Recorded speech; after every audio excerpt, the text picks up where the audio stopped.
Have you ever wanted to grow this part of your back? The part of your back that makes your upper back really fully complete? If you have, and if you're struggling to grow it, in this video, we're gonna go over two major things that are gonna be really simple and really helpful for you. The first is the anatomy of those muscles between the shoulder blades.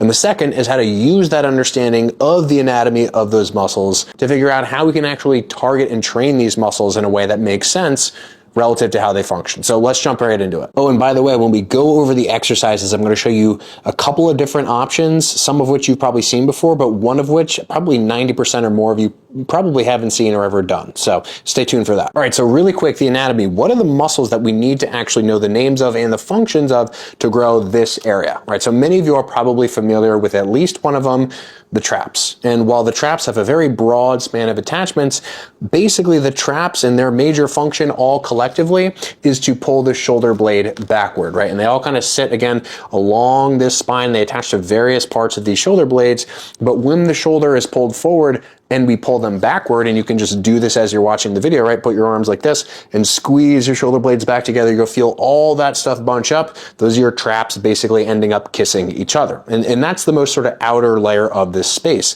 So that's going to be very important. But what's also going to be very important is developing the muscles underneath, right? Much in the same way that you would develop, say, the muscle underneath of your biceps if you wanted your biceps to potentially appear bigger, right? In the rhomboid muscles. The rhomboid muscles are the ones that sit underneath of the traps, and they kind of run like this. And much like the traps, at least collectively, the rhomboids also pull the shoulder blade backward. And although the traps and the rhomboids in different instances can have different functions, for instance, the rhomboids are really good at functioning in pull downs, whereas the traps do the opposite. The traps don't really function in a truly vertical motion in terms of actually moving the shoulder blade in a sort of downward direction, right? The traps actually pull the shoulder blade upward. So the traps will contribute to something like a raise, and the rhomboids will contribute more to something like a pull down. But collectively, if we really want to isolate this area, we can do two kinds of exercises. Again, one of which you've probably undoubtedly seen before, another of which I don't think you probably have. So the first exercise is just going to be a retraction emphasis row,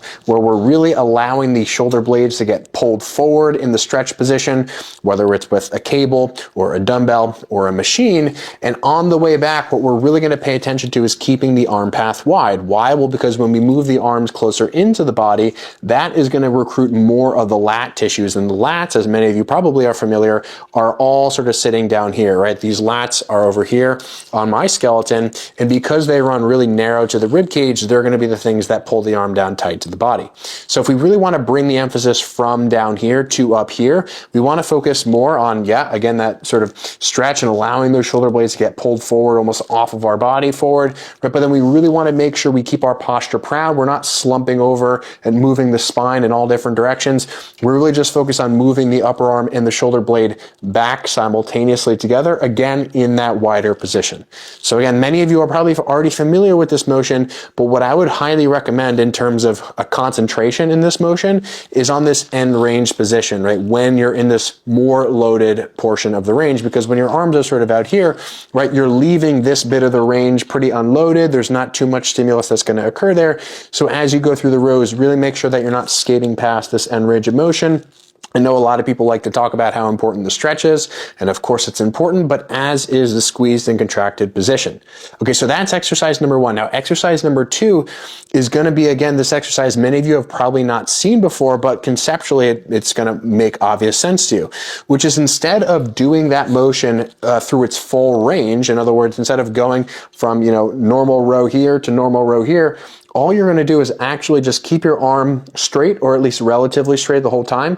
And instead of thinking about pulling with your arm and actually involving muscles like the rear delts, right, to pull the arm backward in this direction in that wider position, what you're going to instead do is keep the arm relatively static and actually just move through shoulder retraction, right? So all you're really focused on is motion of the shoulder blade up and inward toward the spine like this, and then down and sort of away and forward like this. And this is a really important box to check, in my opinion, one that not many people are checking the box of when it comes to stimulating these muscles, because again, as I mentioned, and many of you know this in your experience, picture a dumbbell row, picture a cable row of most kinds. right? As you pull back, it's really, really hard in this position, but like there's really not much load here and here. And so your traps specifically, and your rhomboids specifically in this more stretched out position are getting really undertrained if you're only doing those cable rows. So what I would recommend instead, and this is my favorite setting to do it on, is some kind of chest supported row where you're really just emphasizing the retraction component. I personally like to allow my arms to bend a little bit as I'm moving the shoulder blade in that backward direction, just more comfortable for me.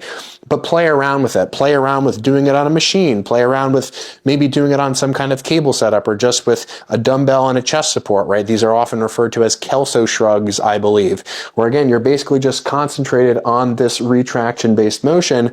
Again, a motion where all these tissues in between these two spaces, and you'll really feel this powerfully in any of these movements, right? Where you're really just concentrated on, again, squeezing that scapula backward, allowing it to round forward, not overly slumping the spine and not overly moving the arm. You're kind of just focused on motion of this triangle and of this collarbone. A helpful cue for all of you who may be interested in getting better at this motion is not to imagine moving through your arms as much as through your armpits. So imagine you kind of have a point in your armpit and you're kind of pulling your armpits back and then you're allowing your armpits to sort of round forward.